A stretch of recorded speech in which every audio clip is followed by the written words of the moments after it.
Player 2 has joined the game.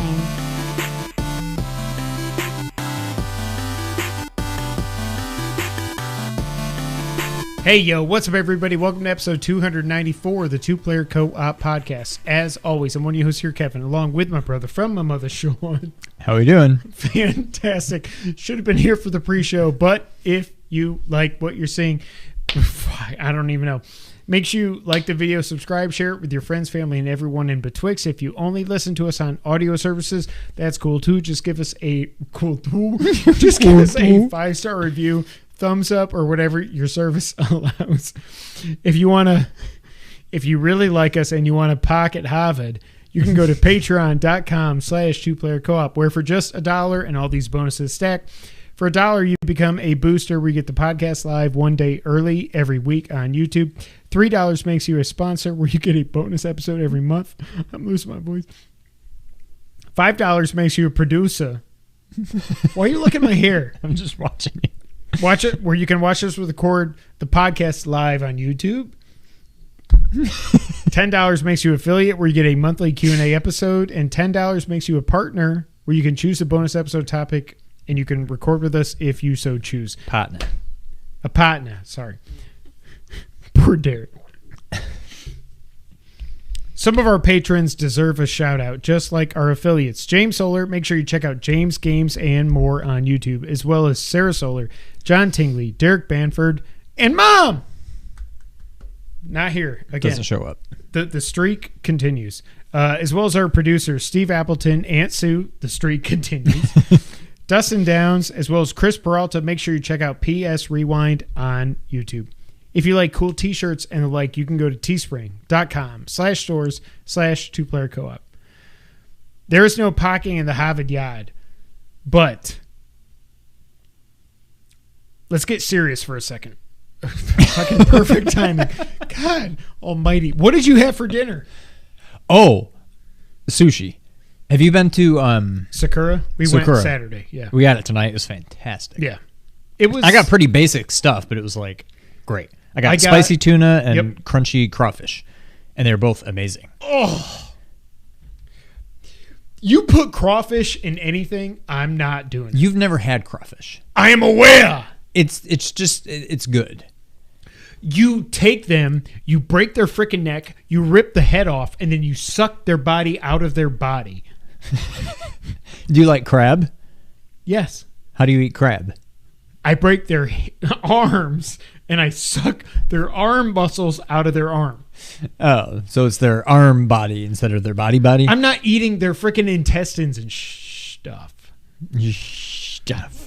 Anyways, it was amazing. It was amazing. But that's not even what I was going to say. But so go wait, on. So I got spicy tuna, the Jackson roll. What was the other one? A dynamite roll. 3? 3? Yeah. Anyways, what I was really going to... So last night, we had homemade... Sushi? General Tso's chicken. Oh, damn it. I saw it and then it's gone. Crawfish boils are fantastic. No, but Derek said something and they got rid of it. He said crayfish something. We did crawfish. We did homemade General Tso's chicken. What did we call them growing up in New York? Crawdads. I don't know. Fucking Christ. Mud bugs. Crawfish is just lobster with more work and less meat. Exact. What's the point? Okay. No, we called them crayfish in New York. We did. Yeah. Thank you. Okay. Yeah, but we were stupid. Anyways, homemade General Tso's. So we did it in the air fryer. Didn't come out quite as crispy as I would like it, but still very good. The sauce was like, I'm going to make a gallon of it. Say that again. The sauce. Okay. I'm sure it's not legit. Like, I think it's like poor man's General Tso's, but the sauce was amazing. It was. I thought you said porn man. Sugar and water. Sugar and water. There's a sugar, soy sauce, rice vinegar, hoisin sauce. What? Hoisin sauce. It's like Chinese barbecue sauce. Okay. Ketchup, which I think kind of just really gives it a little bit of red color. Like, it's not much ketchup. Garlic, ginger. That may have been it. And then some cornstarch to like kind of thicken it up. Unbelievable. It was amazing. But that was last night. I digress. I cannot imagine why you have the boots. So, but it was spicy? Or like enough? No, it was a little. I mean, nothing really in it was spicy. I guess it was just it had a good. I wouldn't even say kick, tang. Maybe it was like a nice like bite. But no, it's not spicy. But I don't think of General Tso's as really being spicy. Well, no, anyway. but it's got a little bit. Yeah. Yeah. God told me. Oh gosh. But yeah, it was very, very good. What did you have for dinner? What day is it? I had ravioli, cheese ravioli, and one meatball because I ran out of meatballs. Ravioli and one meatball. I ran out of frozen meatballs, so yeah. But I got a haircut too. That was a while ago. Not since last podcast. Pod told me. All right. We haven't been drinking. Or I haven't. I assume you haven't. No. All right. God, Sean, your freaking trash panda ass. God almighty with your freaking butt noises. Dang, the drink of estrogen. It's going to be the best podcast ever. All right, Sean. So I was going to say Saul, but Sean. Okay.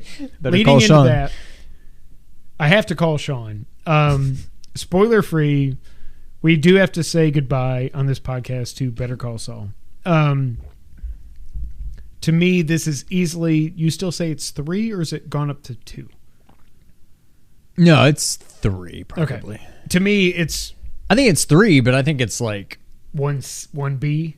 no. I think it's 3, but I don't even know what 4 would be. I'm not trying to knock it, but like, and it'd probably be like The Office or Seinfeld, but I put those. No, those those like are sitcom. yeah. When I look at just like dramas, I haven't really. I don't know what else would be up there. Well, again, but we it's haven't easily watched, number 3. We haven't watched I don't watch CSI. I didn't watch The Sopranos. I watched the first season of The Wire. It was really good, but I never watched any other seasons. I never got into like Walking Dead or. Oh my God! Can we not bring up any Walking of those. Dead? But yeah, it's a solid number 3 for sure. To me, it's 1A. Breaking Bad is still number 1. But this, I will say this about Better Call Saul. I do think it's 1A, like I said, but there are times when Better Call Saul, like the highs of Better Call Saul, some of those highs are better than the highs of Breaking Bad, is what I would say. But it all depends what you want from a show. Do you just want like nonstop freaking insanity, which is great? And again, I still think Breaking Bad is a little bit better. Belder. But when I don't want to go back there. Belder Call Saul. Belder Call Saul is at its best. Like, I don't think we're ever going to get a show like this again. Like, Rasan says, you got to watch Ozark, whatever. And I'm like, okay, I'll get to it. But then he's like, it's just a knockoff of Breaking Bad, Yeah. Better Call Saul, and it's not as good. Would you agree? I only watched a few episodes of it, Okay. but it seemed good. But yeah, it seems like it's just more Breaking Bad. Chris in the chat says, I had my doubts about Better Call Saul, but what that show and cast and writers pulled off is nothing short of perfection. Thank you. Like, they took a side character who was just a joke. And again, remember, when Better Call Saul launched, what they thought they were going to do is make a 30-minute show every week that was a comedy about Saul. Then when they went this other way, they're like, okay, well, by the end of season 1, he's going to be Saul. He did not become Saul, spoiler alert, until halfway through season 6, officially. Like, like Gould and Gilligan and all the writers on the show are so freaking good. Like, what they pulled off with, like, it's easily the best prequel ever. Period. Like prequel show? Yeah, prequel anything. Is it better than Star Wars 1, 2, 3? Yeah. What other prequel? I don't know. But like it's like prequels are tough to do, and even this show struggled with it at times because you know how certain characters are going to play out. But I will say, yeah, prequels don't usually work out. Right. And even this, I thought it was very good, but it's almost like damn it if you do, damn it if you don't kind of thing. But like, on one hand, imagine if Breaking Bad didn't already exist and you didn't know, well, you know, so-and-so isn't going to die, whatever. Imagine how much better it could be. But then if Breaking Bad didn't exist, maybe you wouldn't care about those characters. So, I don't know. But, yeah, they still made it fantastic, even though you know the fate of the majority of the characters, I would say.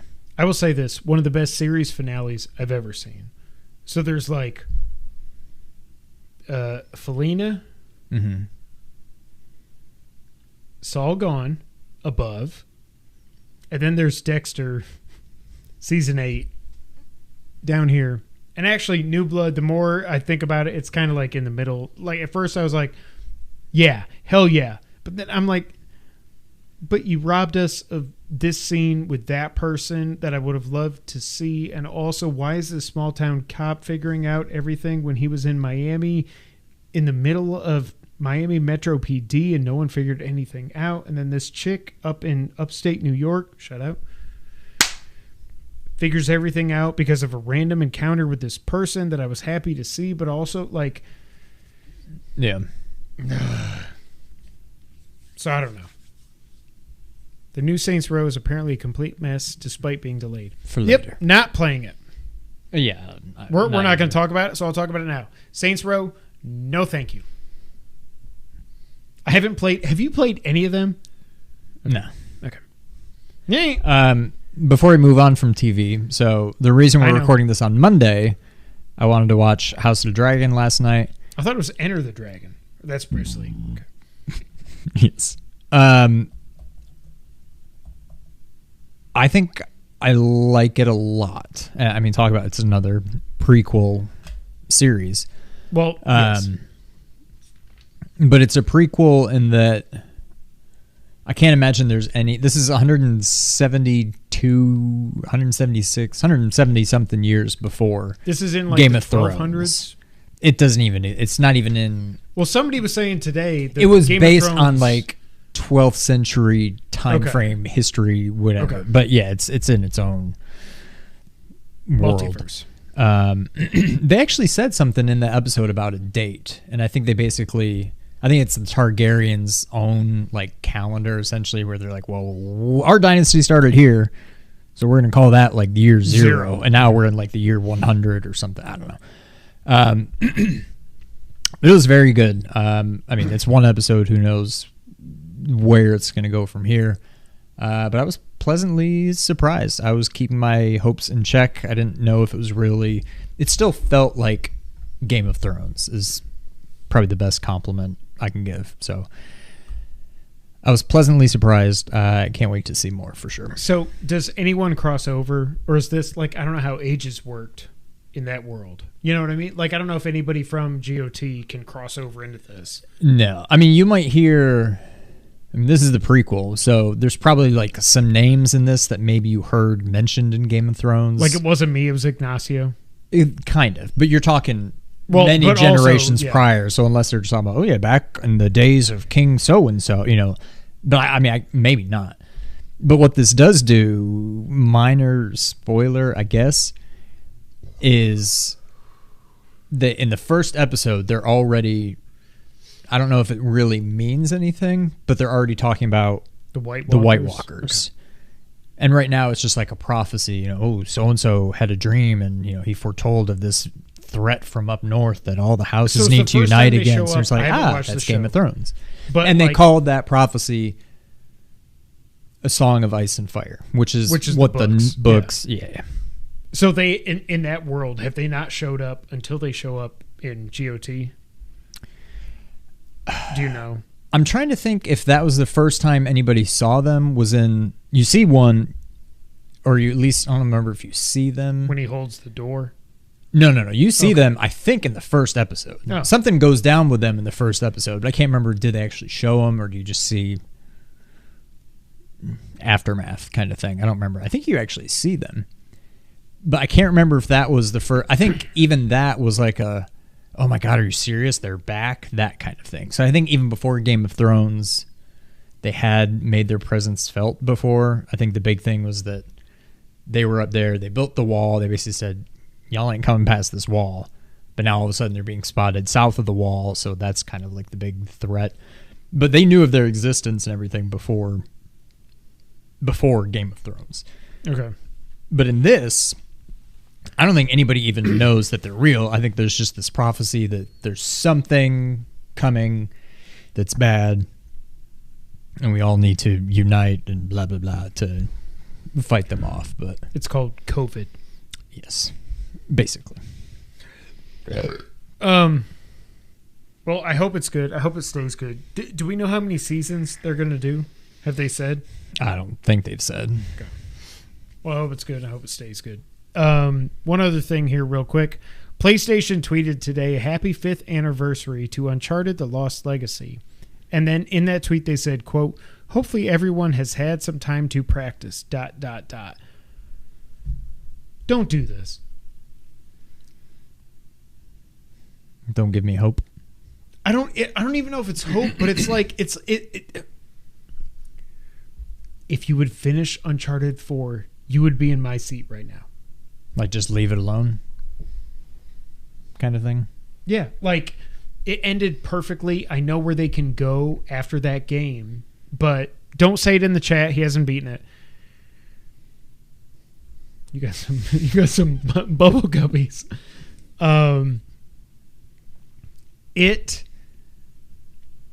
It's weird. Well, no, actually it's not weird because we know Naughty Dog is doing factions, and we assume, I'm just going to say Last of Us 3 because they're going to. The rumors that I think Bend is doing the next Uncharted, I think. It's just weird that they tweeted this a couple days before, or actually one day before, as we're recording this Monday night. Gamescom opening night live is tomorrow. It's weird that they tweeted this. Like, make sure you practice. What? Yeah, There's I don't even something understand going what on. they're trying to insinuate. I mean, clearly they're trying to just hint at something or just kind of stoke the fire kind of thing, but I don't even know what. I don't know. Not knowing how 4 ended, like, I don't know. I will say this. When it comes to video game endings, it's Metal Gear Solid 3, and then it's Uncharted 4, and that's it. Like, the ending to that game, and no matter what you think I'm hinting at, you don't know. Like, it was... A lot of people hated on the final boss battle, too. Like, boss battles in Uncharted have not been great. Well, it's tough when it's all just people. You're people, right? So You're you shoot them Indiana once, Jones. they should be dead. It's not like, ooh, that guy, Unless that you've got the blue ooze, just human whatever. being, his health bar is going down. Right. I shot him. He's dead. Why is this a boss? But, yeah. The final boss, as you didn't feel the dead air as I was taking my Coke sip. Coke cold. It is so, to me, I thought it was perfect. It was like the culmination of these 3 games on PS3 coming to PS4. That was my elbow. Then why'd you do this? Because I was moving my elbow. It did that. I think you keep farting. Okay. Amy Hennig started writing this game. She left. They had to take what she did and what they had built and mold it into what Uncharted 4 became. But the way they got it all together at the end, it was so freaking good. And that ending, the ending boss fight is really good. The actual ending, again, I can't think of any other video game ending that I was just like, holy crap, between MGS3 and UC4. And just for that alone, the winches, the sliding, the grappling hooks and the ropes and stuff, get through that and see the ending. Or just look it up on YouTube. Oh, I mean, guess. it's not like I was playing the game and I didn't enjoy it. I don't know. I think I was playing it maybe when I got my PS5. Like, there's some kind of just bad timing thing where something else started, and I'm like, oh, time for that now, and I just never went back. But I was enjoying my time with it. It was this year. I think you played it maybe right before year. Horizon. No, it was this year. I don't think so. Let me look up when I got my last trophy. I think it was this year. I don't think so. I feel like it was much longer ago than that. Why do I have to sign in? Piece of crap. Well, because you don't know how to manage your phone. No, like I have to sign into PS app.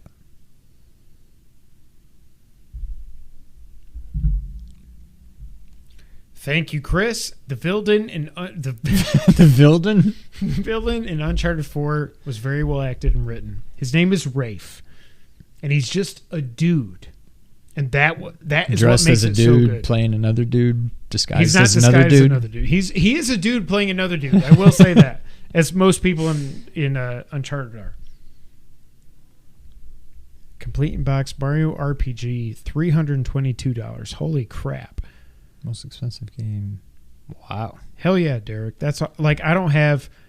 So I pre-ordered. We'll talk about it here later. But I pre-ordered the Genesis Mini 2, and they're only printing or making a tenth of what they did for the Genesis Mini 1. Part of me is like I should just leave it in the box, but I can't do that. Just buy two. Yeah. Okay. For like $270 when you count in shipping. No.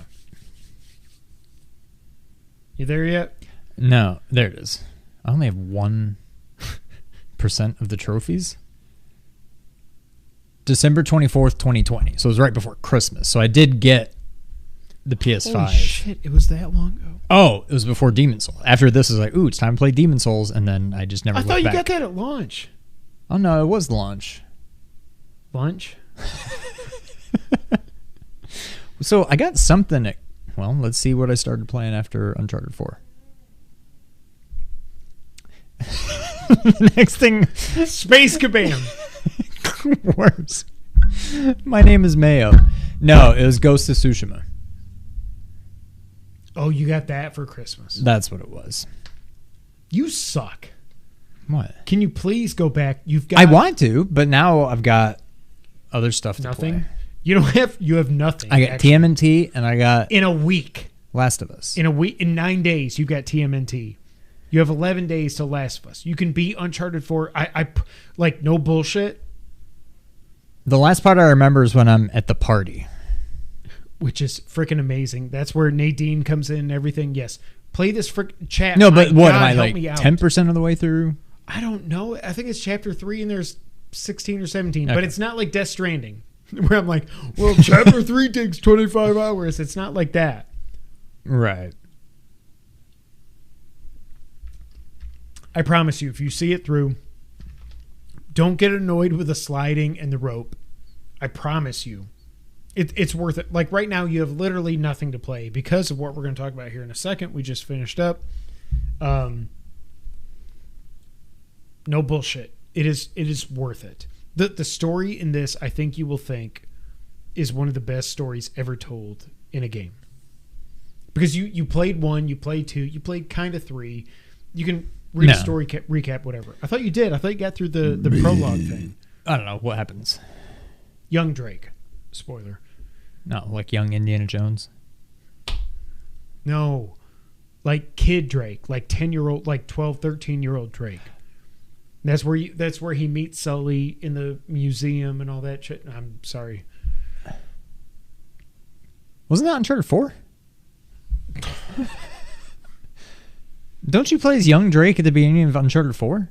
Oh my god, in Uncharted 4 you start in a freaking shipwreck where your speedboat is crashed and you're like, how did I get here? What happened to me? What game am I thinking of where you're like a kid but you're in like an orphanage or something? Uncharted 3! Really? So I guess I did play it. Are you sure? Yes, trust me, I'm sure. All right, I mean, we can go on. I just... You hit yourself pretty hard. Well, you saying, don't I play as Kid Drake? Oh, Wait, no. Okay. I don't think I played 3 at all. There's a flashback to Nate and his brother at the orphanage. Okay, yeah. Okay, That's what I'm thinking. So that 3. was 4. Okay. So I don't think I played 3 at all. I think I read what happened, but I don't remember now. That's all. Did you hit yourself with your ring? Yeah. Hurt a little bit. Yeah. Okay. Thanks, Chris. Okay. After I hit myself in the face. Thanks, Chris. The orphanage is in 4. Thank you, Chris. Also, Nate Drake as a kid is in 3, but we missed that. Okay. Oh, headache. Okay. All right, Sean. Yes. What have we been playing this week? The answer is one game. That answer is Blossom. Why? The answer is one game. And that answer is... Blossom Tales 2. Sean. Yes. Did you beat it? No. I did. I'm in the final dungeon. Okay. I will say the trek to the final dungeon is horrible. There's the puzzles with like the blue and the red crosses, and you have to like connect them all or whatever. Yes. Where you got to walk this way, that way. I hated those. And then I got into the dungeon, and like the second room, there was another one, and it looked huge. That's when I was like, I'm done. So I think the blue means... No, I get what it means. You have to it's just walk hard. one tile. You have to go straight through. Red, you have to walk onto it. Turn. Yeah, you have to turn. And as soon as I saw that, I'm like, I'm done. I also hated those puzzles you were talking about where you have to connect them. But then I swear to God, there were times where I'm like, oh, I can just... Let's see if I connect this one to that one... That should do it. And I'm attacking it and attack, and it won't do the stupid thing to connect them. I'm like... There's certain times you can't cross the streams. But I don't know what determines... Okay, maybe that was it. But yeah, I'm like, it's not like a different statue. It looks identical. Yes. Why when I hit that one does it light up but I can't... So when I was doing it, when I thought you had to make everything red, not green, which is way more difficult and probably impossible, it seemed like if there were 2 streams going across, you couldn't hit one. If you already had one up, that's fine. Mm-hmm. But you couldn't hit another one up or something. Maybe that. I think it was. I think there was like a. But you got to look at. So like if there's 2, you got to have 2 things connected. Like this way, this way, this way, this or this, whatever. Yeah. Or if it's 3, then. Yeah. Yeah. What if it was 4? They don't exist in the game. Thank you very much. But overall, what'd you think about Blossom Tales? So far? I think it's fine. I think it's a little underwhelming for me anyway. To me, it is... Thank you, John. It is just more Blossom Tales. It's like they changed... I mean, it's a new world, whatever. I'm sure it is. But like... I mean, it's all stories. I think it's all very unmemorable. Like, there's... Anytime I'm in the overworld, I'm just like, come on. I want to get to the next dungeon. Like... I'm not really exploring at all. I feel like nothing is making me want to. The gameplay, there's something about the sword that bothers me. And I don't know, it's like she doesn't swing it as fast as I want her to. It bothers me that apparently until very late in the game, you don't get a sword that you can kill like rats and snakes in one hit. I'm like, these things should not still be taking 2 hits this late into the game. It was driving me nuts. My biggest pet peeve, the controls. Why does a different button initiate conversation than what advances the conversation?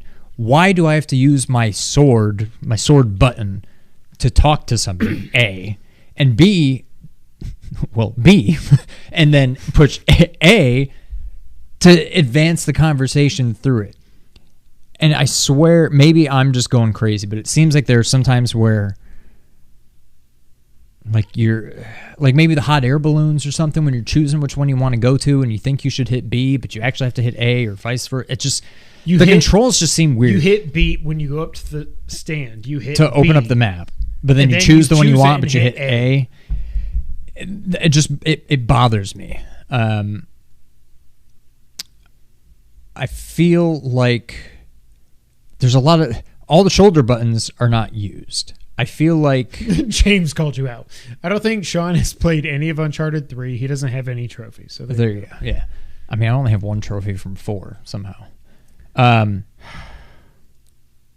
feel like maybe the roll should have been one of the shoulder buttons, or you should be able to like cycle through. It's not like N64 Ocarina Water Temple bad, but every time I have to like open the menu and like, ooh, I have to throw a bomb at that, and then once I go in there, ooh, I got to shoot that guy with an arrow, and then ooh, I got to yo-yo across this gap, and then ooh, I got to use my teleporter. And I'm like, why am I having to switch my items so much? I feel like maybe if you could cycle through them with L and R, that would be nice. But like, I feel like A should just be interact, talk, open, whatever. B should be nothing but sword. Yeah. There are times where I'm like trying to like smash a pot, and he picks it up, and then I'm like, no, put it down and smash it, and then she okay, hey, and then she picks it back up, get puts canceled it down, here. Picks it up, puts it down, picks it up, puts it down. I'm like, I just want you to hit it with your sword and break it. The controls drive me nuts. I don't know how this got through any kind of testing where nobody was like, why are you having B do all of this? It just seems weird.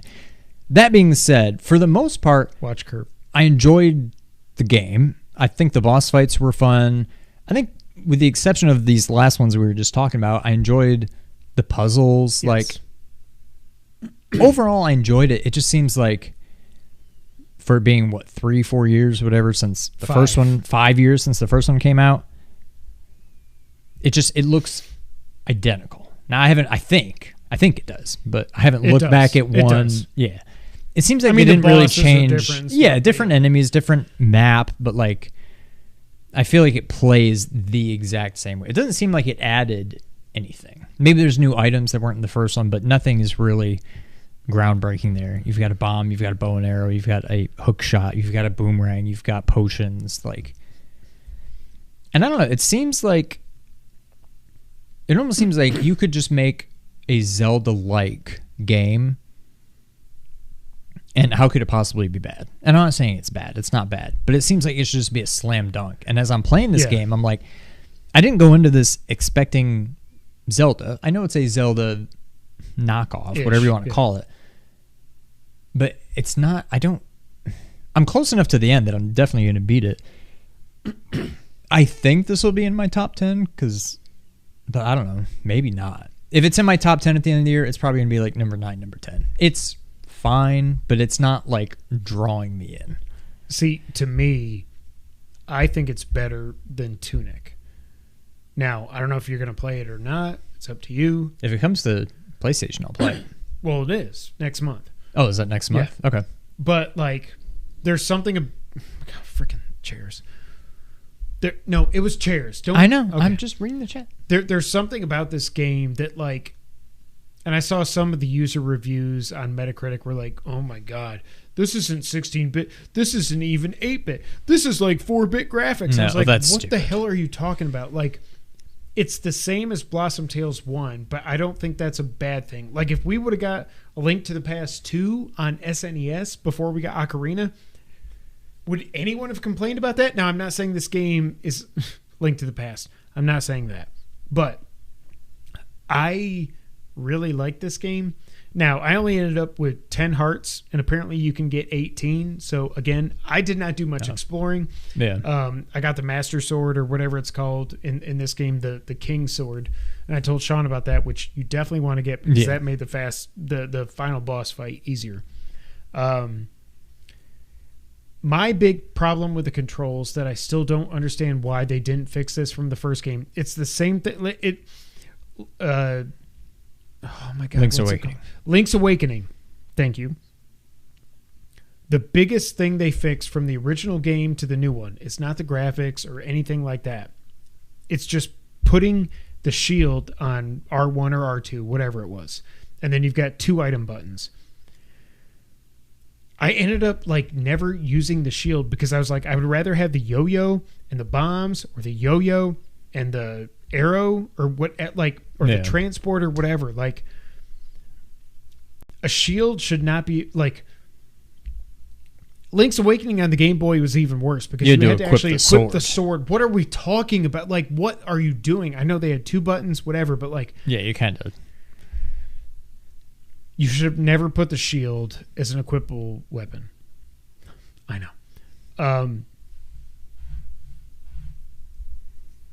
What else? The guy that works in the post office. You know what his name is? Do you remember? Did No. you go to the post office? I did. I delivered one letter, and I never even found Me too. the second person. Me too. I mean, the second person. His name is Kevin. So you should go back there. I don't remember that. Oh, I get what you're saying because I had that happen to me a lot. When you're going up to a pot and you want to break it, if you stop moving, that's when you pick it up and you're like, Yes. but you just got to keep walking and blow it up. One thing I did like, based on my notes, it was early in the game. When you get to the late game, this does not happen. But early in the game, when you don't have a lot of hearts, if you're down to 1 or 2 hearts and you break something or you cut a leaf, you cut a bush, whatever, it seems like you get hearts more than you get coins, which I did appreciate. I'm like, I got 4 hearts. Like I don't have potions. What like help me out? Yeah. I like that. I love the item in this that lets you float, swim. Oh, yes. That was like, That's adorable. cute. That's adorable. I love that. But yeah, so you've got a water temple, a desert temple. What was the third one? The second undead, the haunted house thing. Right. The final dungeon is not that bad. It's just getting there that sucks because you've got colored barriers. Like you've got pink, blue, and green, I think, and gray. You got to hit switches that open up things way over here, and then you got to do like it's a pain in the butt. I hated that part. But when you get to the final dungeon, after you get past that first room, it's not that bad. Yeah. And it was actually a lot of fun. There's a bunch of minotaurs in there. They either throw spears at you or they just come up and hack you, whatever. The 2 final boss fights I thought were really good. The first one, so I went into that. I think I had 6 bottles. Holy crap! I only have 2. You must have so much money. No, I've been buying heart pieces. Well, no, okay. Then you're going to be in trouble because I went in there with 4 health potions, 1 rejuvenation, and 1 bubble shield thing.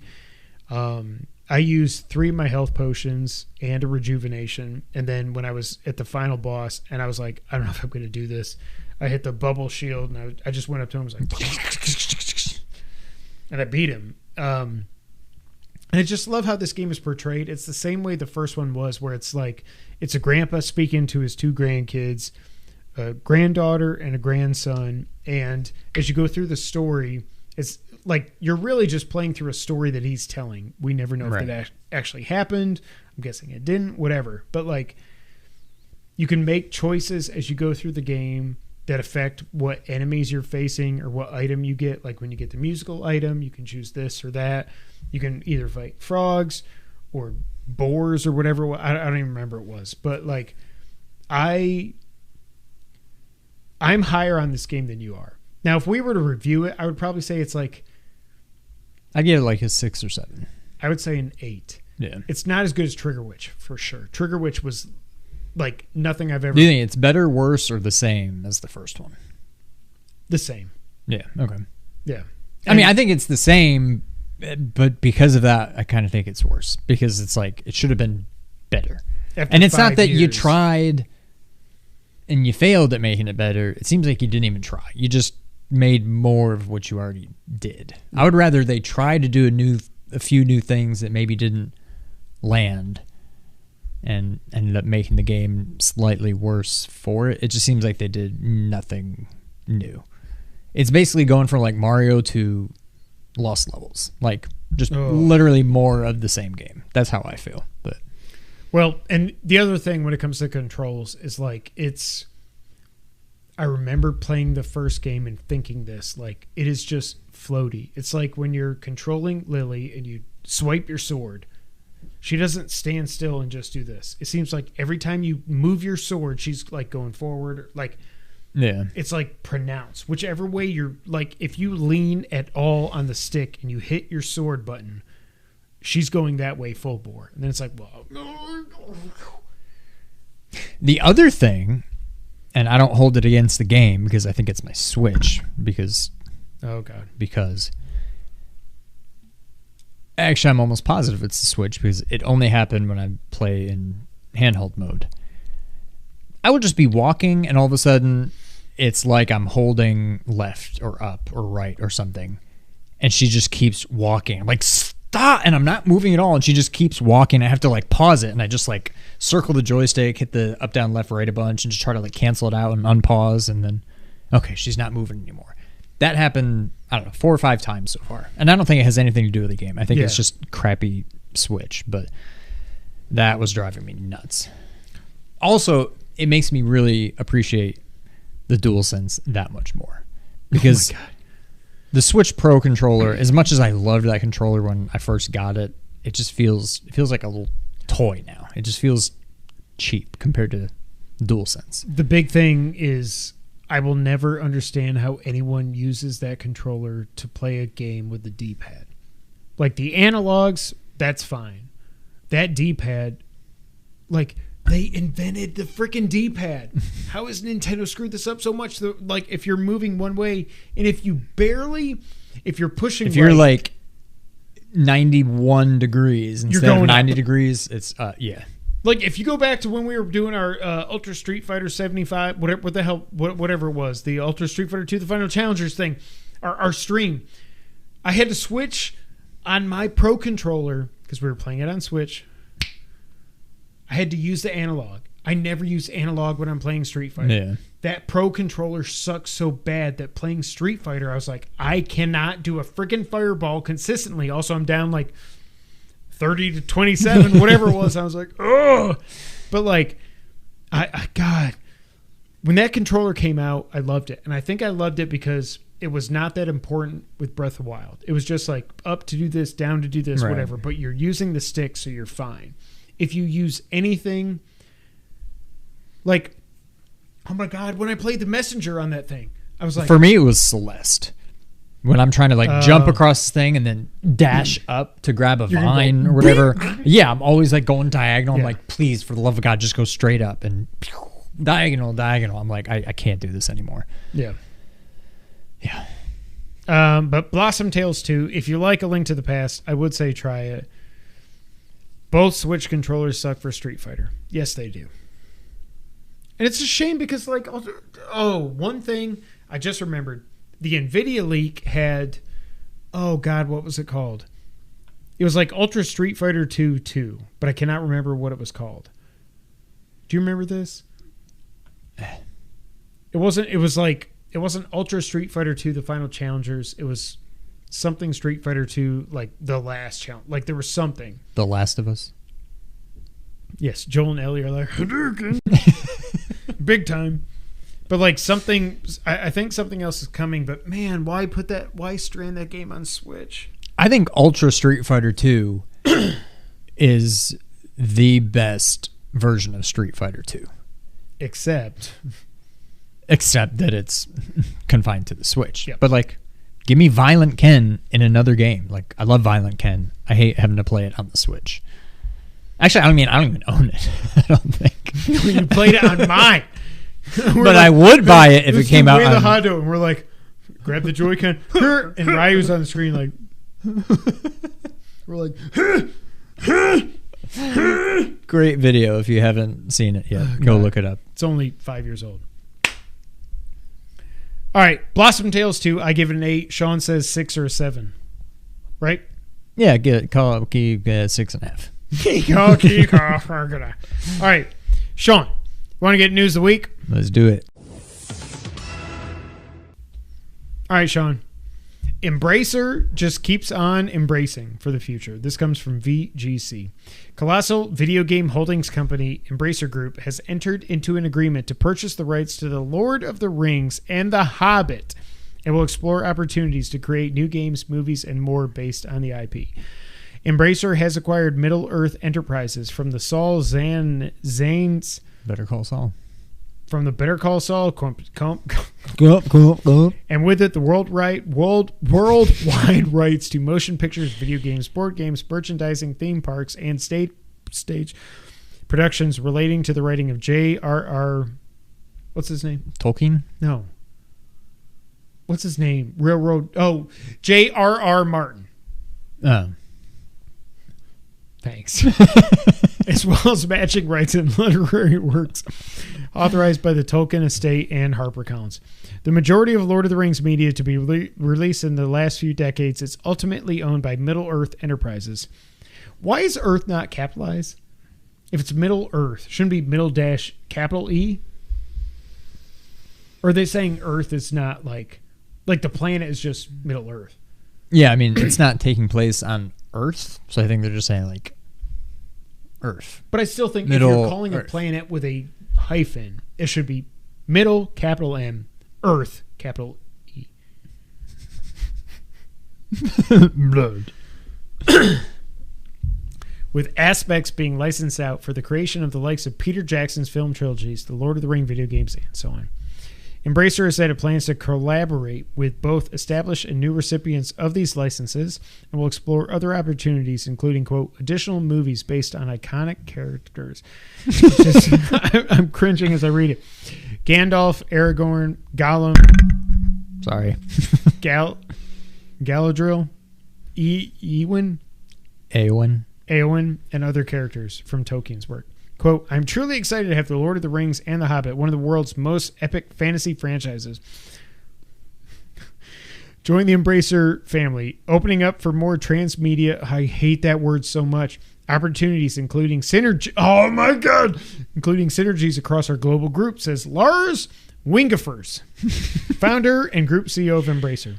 Quote, I'm thrilled to see what lies in the future for this IP with free mode and Asmodee as a start within the group. Going forward, we also look forward to collaborating with the both existing and new external licensees of our increasingly stronger IP portfolio. If I'm ever a CEO, or you are, can we please not talk like this? Just saying buzzwords. Stockholders. Embracer didn't specify how much the acquisition cost, but also acquired several other companies, including Chivalry developer Tripwire Interactive, Tuxedo Labs, and more, declaring it's expensive for the whole bundle to be 8.2 billion Swedish krona, or around $787 million. Okay, you're telling me that you bought Tripwire, Limited Run Games, Tuxedo Labs, Singtrix, an undisclosed studio creating PC and console games, as well as the freaking rights to the Lord of the Ring and the Hobbit for $787 million. That's bullcrap. There's no freaking way. It seems a little light. Yeah. Thank you, John. Middle Earth. Google F you.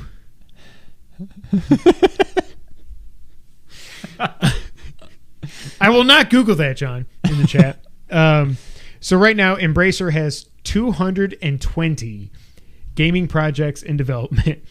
25 of these are AAA games that will be released sometime between 25 and 26. They do have a, quote, highly anticipated AAA game to be released later this year. We assume it's coming at Gamescom, whatever it is. Also, they will have multiple announcements at Gamescom.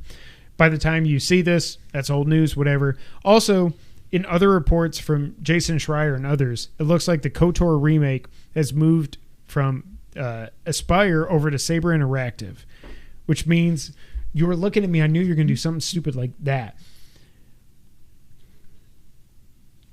I think the only thing I'm excited about this is that KOTOR is not dead. Yeah. I thought there was more to that.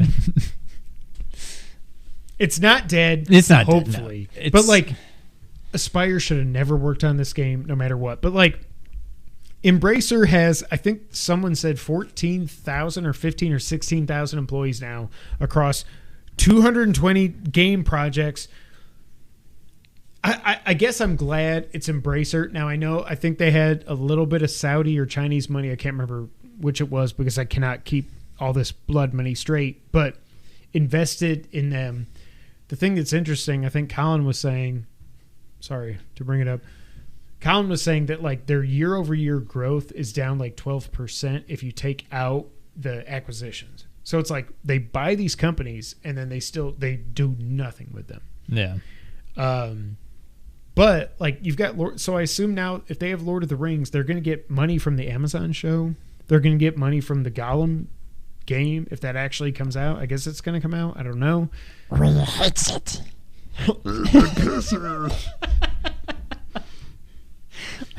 Saudi John, thank you. What did you say? I said, my precious. It was if Corn was Gollum. God took my precious.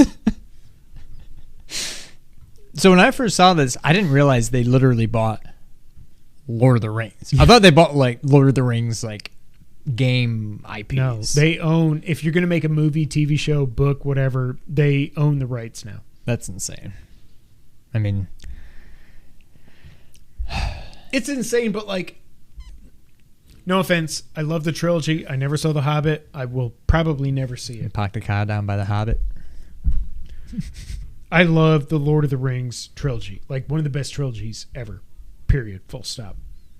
But after you do that, like the Hobbit movies kind of suck. You took like a 17-page book and made it into 10 hours 3 of movies. film. Yeah. And I know they're doing a show on Amazon. We've had Shadow War, Shadow of Mordor, Shadow of War. I assume they're going to make a third one. I don't know, but like I don't know how much more. I guess you can like we've milked Star Wars to the bone at this point, so you can milk. I mean, Lord of yeah, the that's Rings. clearly what's happening next. But what do you think about this deal? I think it's insane. Really hates it. My precious. I don't know. I don't think I like it, but I also don't think I care. You kept talking. I was like, My precious. God told me. God told me.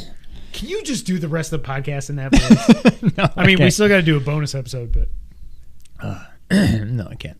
But they bought limited run games. Limited run games is one of those things that I just like. They're based in North Carolina, and it's probably a good thing for them because they're getting money invested. Again, apparently it's Saudi blood money, but like, I don't know how they can function as a unit. So it doesn't. It was weird when I woke up Thursday, Wednesday, whenever this was, and I saw this news. But then I'm like, I mean, I know if limited run games, like on a unit basis, they're making a lot of money on what they print. But like, actually, I don't know. Were they the ones a few years ago that did the Street Fighter 2 reissue on like the red SNES cartridge? Do you remember that? They did like a reprint of I don't Street Fighter remember 2. that. And it was a red cartridge with a different box art and everything. I don't know if it was them, but like on a per unit basis, they're making money. But like how many people do they employ? I don't know. No. But yeah, to me, the biggest thing to come out of all this is that also with this tidbit, they said that they had moved a unnamed high profile, I'm getting the quote wrong, but an unnamed high profile third party game to a new publisher because they were not satisfied with the results and they want to meet the expectation that was given, something like that. Then all of a sudden their press release got edited and that was gone. So basically they confirmed that KOTOR is going to someone else. Then they deleted it, and then Schreier said today, yeah, KOTOR is going to Saber, which is what everybody assumed.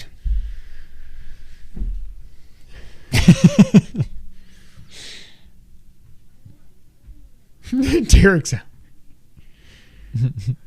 Thanks, Derek. I want KOTOR remake to happen. I still am not convinced it actually does. But I feel like Sony's got so much money invested into it that it probably has to come hell or high water, but I don't know. It seems like it's, even though it did end up happening, it's still in the process of happening. It kind of feels like Final Fantasy VII Remake, and like that would be perfect. That makes perfect sense. Everybody wants it, and then I could see it just never seeing the light of day. But well, I'm never going to play regular KOTOR. no. All right, next up, we got a spotlight from Sony on Team Asobi, and this comes from Push Square. Astro's Playroom developer Team Asobi is expanding, and its next title will be its, quote, biggest to date. Creative and studio director Nicholas Doucet.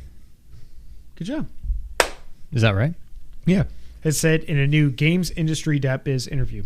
The team's follow-up project to the wonderful free PS5 pack-in title will be a, quote, full-blown commercial title, end quote, that explores Sony's hardware in new and creative ways. In other words, it's probably going to be a PSVR 2 game. I mean, Damn if this it, is anything you stole my but Astro 2. Okay, I would I don't be- need to read through all this. So the highlights are this. So Team Asobi, now remember, Sony killed Japan studio, which sucks. It sucks. But out of that came Team Asobi. So Asobi was already there. They made Astro's what the hell's the game called? Astrobot Rescue Mission. That what? Rescue Mission? And then they did Astro's Playroom. Fuck the Astros. On the PS5, which I still don't understand why you rated that so low and I rated it so high. I had it like number 5 that year and you were like 10. I don't remember what else was on my top 10, but I definitely liked it. 9 other games. Maybe 8. Maybe. Well, also 8. But so currently they have 60 employees and they are looking to hit 100 in the near future. They did also say that they are looking to... John Tingley says, I hope Team Asobi makes something new. We'll get to that in a second. So they did say that they're trying to stay focused on like Japanese development, but they're open to people joining the team from outside Japan. I think that's a good idea, especially in the post-COVID world. Like, what are we doing? Like, as long as you have an entity in the U.S., then you can pay someone in USD if they want to work in Japan remotely. You know what I mean? Right, yeah. The next game is in production. Again, as we said, it's their biggest to date. There has been no limits placed on the team when it comes to time or budget, which makes me very happy, but I don't think it's going to be something new, John. I just don't. They're also continuing to experiment with hardware as a focus. When you look at Astro's Playroom, like obviously they love the hardware of the PS5. Yeah. To me, I don't think this is something new. I think this is Astro's Rescue. What did you say? Rescue Mission 2. Yes. But what do you think? I mean, all signs point to that. I think if they did something new, I'm looking forward to whatever they do. Honestly, they've won me over with Astro Rescue Mission and Astro Playroom. I have all the faith in them that whatever they put out will be awesome. I just can't imagine we would get PSVR 2 and not get Rescue Mission 2 or something of that ilk. So I would be shocked if it's not Astro related, but we'll see. To me, I think it's definitely that, unless they're not doing PSVR 2 and they're just trying to take Astrobot to the Mario level, which obviously it will never be. But like Astrobot or Astro's Playroom was, you could probably beat it in what, an hour if you're not going for trophies? Hour and a half, 2 hours? Something like that, yeah.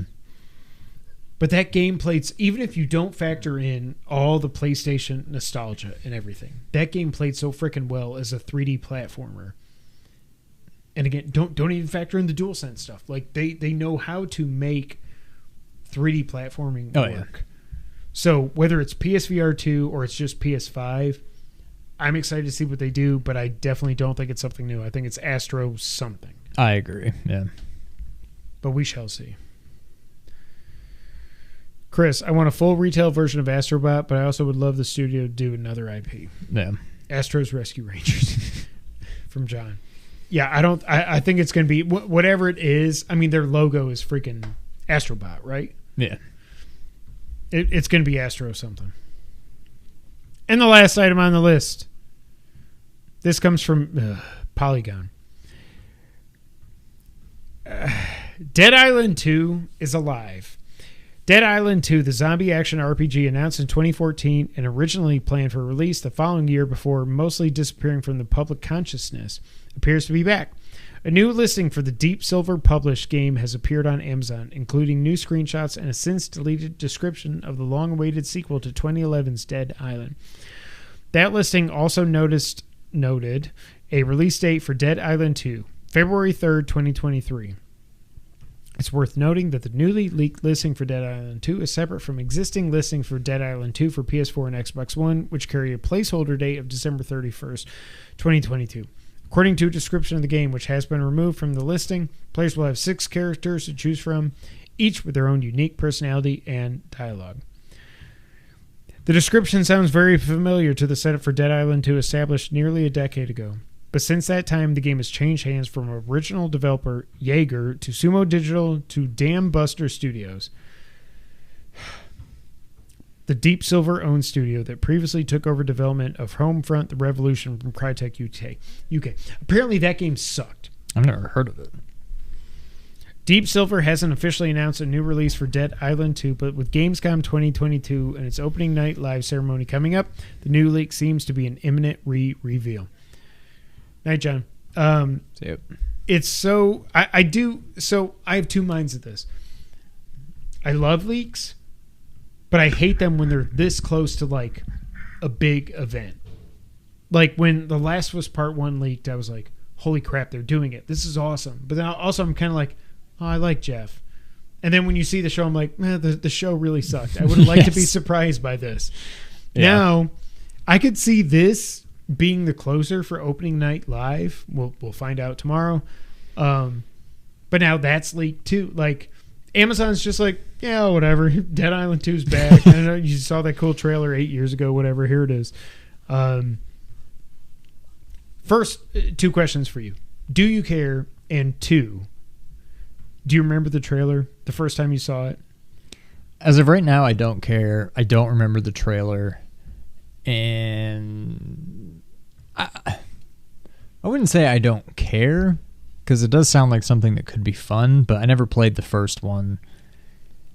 To me, if that's what's closing this tomorrow, I mean, just because it closes doesn't necessarily mean it's the biggest announcement, but to me, that would be kind of disappointing. And I know some people love this game and they would just lose their crap if that was announced, but to me, it's just kind of, yeah. And I'm not expecting much out of this. No. So I'm not expecting it very well could be the big announcement, but you're not expecting much out of opening night live or yes, this game? No, opening night live. I mean, yeah, me too. I could definitely see this being the closer. That trailer, E3 2014, I'm pretty sure it was, when a dude's just like power walking on the boardwalk in LA, whatever. There's cute music. All smug and satisfied. He's all smug and satisfied. He's like a little bed bug. And then it's all of a sudden, everything just goes to... It was the Ghost... Right. The Goat Simulator... Yeah. Ghost... I almost said Ghost Simulator. Goat Simulator 3, the sequel to 1, trailer. Parodied it almost completely. So it's funny that was at Summer Game Fest. And now this is we actually assume happening. at opening night live, like, I'm, like I said to Chris on Twitter, I'm morbidly curious about this game. I never played the first one, but because that opening trailer was so good, and again, it's changed hands apparently 3, 4, 5 times, who knows? I don't know what it's actually going to be, but I am morbidly curious to actually see this game when it actually comes out and maybe get my hands on it. Yeah, I'm not writing it off by any means. I just don't really know much about it. But I could see being interested in it. Well, we will recap opening night live next week if I can stay awake through the whole show, because I'm assuming it's going to suck. Love you, Jeff, but it's going to suck. How long is it? 2 hours. 30 plus games. He's already announced 11 games that are existing that are going to be there. And I'm like, why did I block off my calendar? Yeah. Now it's time for the wrap up. Sean, after a lot of teasing, Death Stranding is coming to PC Game Pass on August 23rd. It is not the director's cut. Also, Sony was not involved in this coming to PC Game Pass. I don't want to be negative, but did you see the thumb that Kinda Funny put up when they talked about this on Kinda Funny Games Daily a couple days ago? No. It said, Death Stranding to Game Pass! Exclamation, exclamation, exclamation. And then there's Sam Porter Bridges, and in the background, it's the Xbox Game Pass logo. Then the description is like, oh, it's coming to PC Game Pass. And people in the comments were like, and I was like, yeah, this is what they do, whatever. Like, Yeah. it's not coming to Xbox. Yankees beat the Mets. It's not coming to Xbox Game Pass. It probably never will, period, because Sony owns the IP when it comes to consoles. 505 ported it to PC. They can do what they want with it. That's why it's coming to PC Game Pass. It's never going to show up on Xbox. I hate people that do clickbait, kind of. I don't even like saying, what does clickbait even mean anymore? But like when you say, I'll even freaking show you. Like they like, it's never going to come to Xbox. Period. It's just not. PC Game Pass, yeah. Is that different from Xbox Game Pass? Yes. Do I like to ask myself questions while I look up a YouTube channel so I can show Sean a screenshot? Yes. There it is. Okay. Death Stranding comes to Game Pass. Xbox Game Pass. I hate them.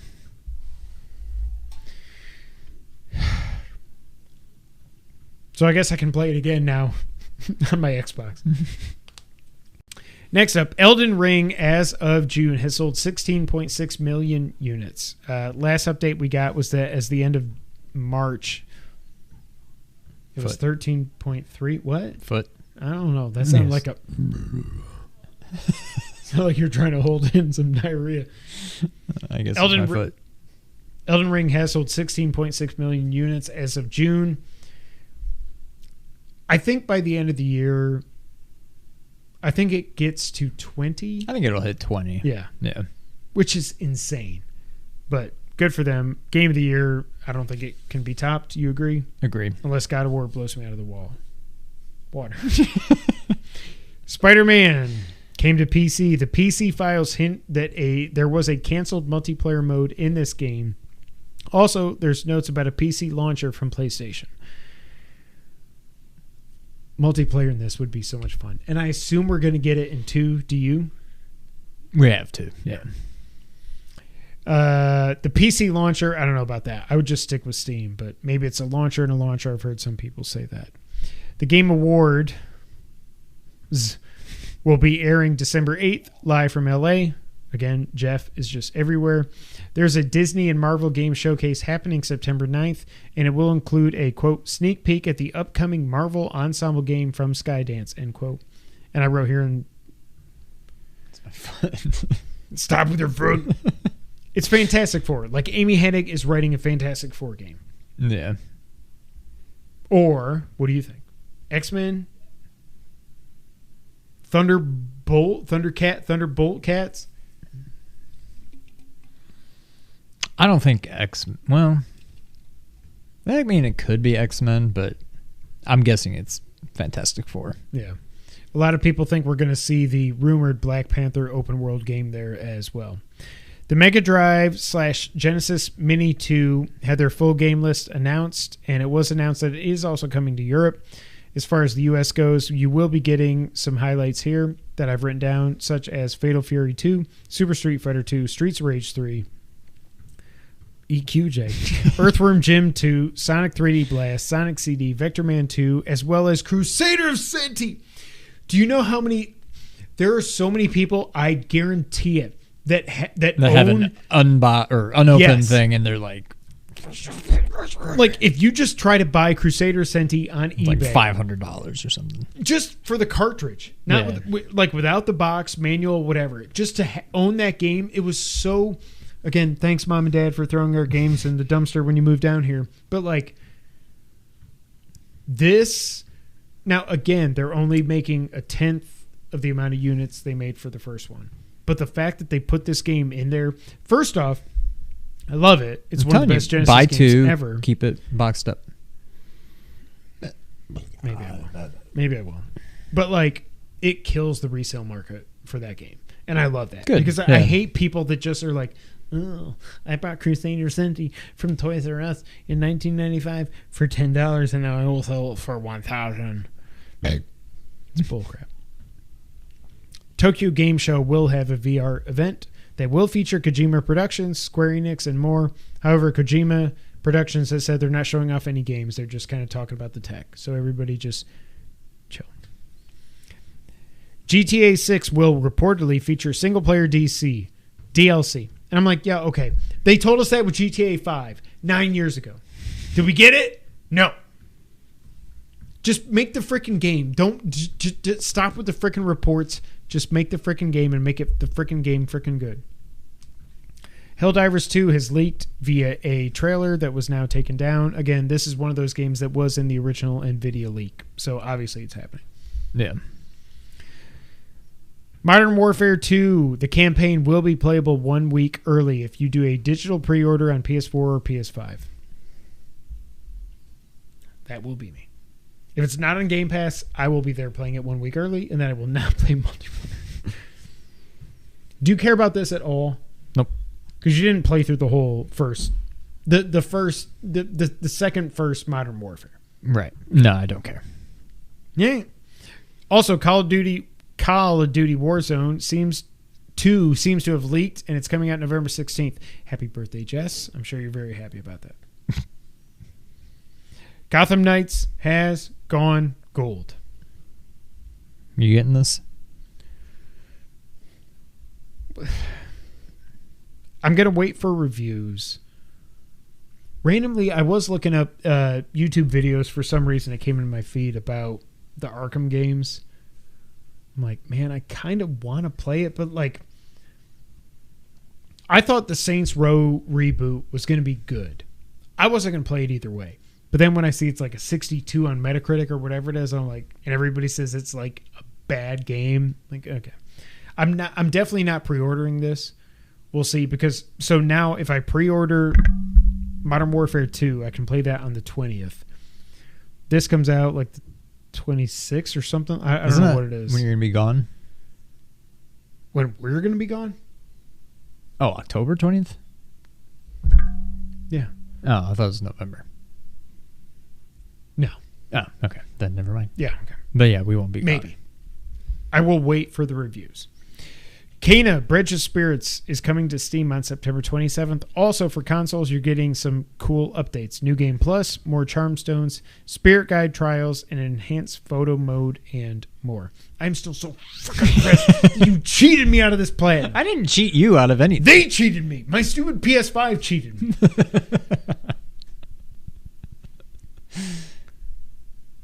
Oh, Judge hit a homer. Good.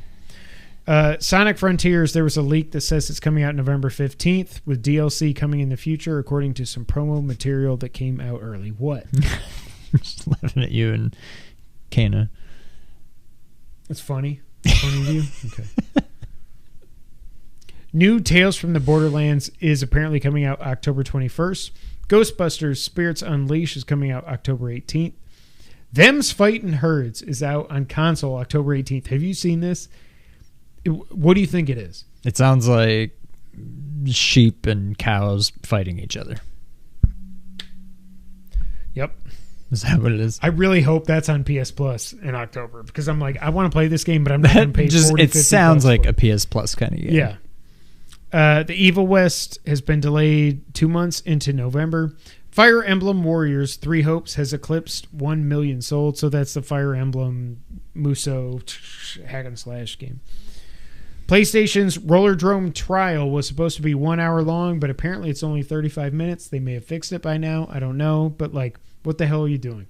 People are paying for this stupid service, and you can't get anything right. Yeah. Game bad. Pass, much better. Not a good look. Prince of Persia, The Sands of Time remake has had their trophies go live on PSN profiles. I thought this game was delayed, like, indefinitely, but maybe it's not delayed that much. That's shocking. Yep. PlayStation Productions is making a Days Gone movie. Is that making? It's making. I know. Shut it. Sega is apparently trying to turn Comic Zone and Space Channel 5 into movies. Comic Zone, yes. But, obviously, you got to make it I was gonna say like Spider-Verse. Animated, yeah. Well, yeah, I would hope Yeah. it's animated. Yeah. You don't want me going, hey, here's a panel.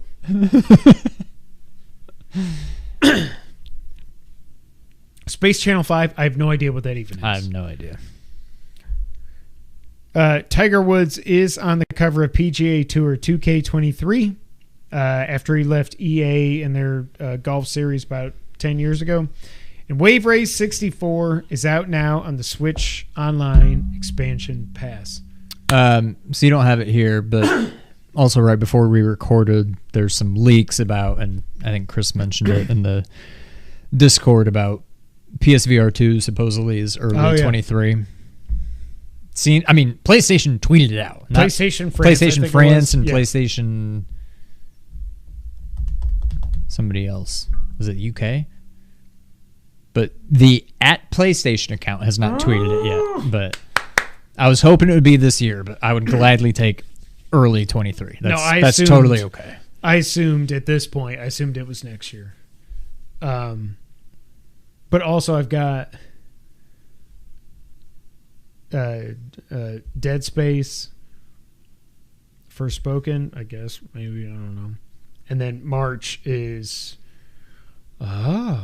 Resident Evil 4 Remake. Oh, yeah. Maybe they do what Oculus did with RE4, the regular. Include VR. Oh my God. Chainsaw got... Oh, wait, we didn't We didn't give your thoughts on She-Hulk. That's it for this episode of the Two Player Co-op Podcast. I'm not going to watch that bullshit-ass show. But until the next time, Sean, go ahead and take us out. Thank you for playing. That was good. Thanks.